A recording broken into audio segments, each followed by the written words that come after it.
ताज्या बातम्यांसाठी ABP माझाला subscribe करा आणि बेल आयकॉन प्रेस करा। निर्यात बंदीनंतर कांद्यानं वांदा केल्यानंतर आता सर्वसामान्यांना मिरचीचा ठसका बसण्याची शक्यता आहे, कारण राज्यात प्रमुख मिरची उत्पादक असलेल्या नंदुरबार जिल्ह्यात यावर्षी प्रचंड घट झाली आहे। ही उत्पादन घट नेमकी कशामुळे झाली असावी, त्याची नेमकी कारणं काय पाहूया।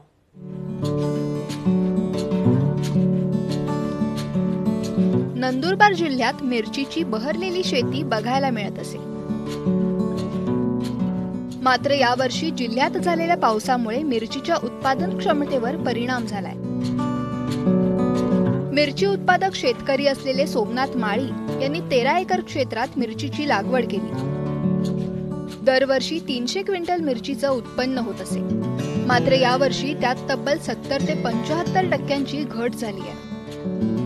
अति पावसामुळे अतिवृष्टीमुळे इतकी रोगराई आहे, त्याच्यामुळे मागच्या वर्षी आम्हाला 11 एकरमध्ये 24 लाखाचे उत्पन्न झालं होतं, पण यावर्षी आत्तापर्यंत आम्ही घरून पैसे टाकलेले उत्पन्न तर आलंच नाही।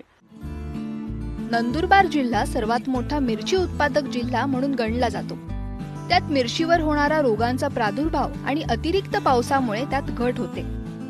त्यामुळे मिरची पिकांवर संशोधन करणारं केंद्र सुरू करावं अशी मागणी शेतकऱ्यांकडून करण्यात येते। आमचं गणित सर्व मिरची उत्पन्नावर होतं, त्याच्यामुळे सर्व आमच्या गणित बिघडण्याच्या मार्गावर आहे। तरी कृषी विभागाने सरकारने आमच्या शेतकऱ्यांकडे काहीतरी लक्ष द्यावे। लॉकडाऊन, अतिरिक्त पाऊस, किडीचा प्रादुर्भाव शिवाय झालेल्या वादळी वाऱ्यामुळे शेतकरी मोठ्या संकटात सापडलाय। त्यात त्याला मदत मिळावी म्हणून शासनानं कमीत कमी संशोधन केंद्र उभारून शेतकऱ्यांना मदत करावी हीच अपेक्षा। नंदुरबारहून भिकेश पाटील सह ब्युरो रिपोर्ट, एबीपी माझा।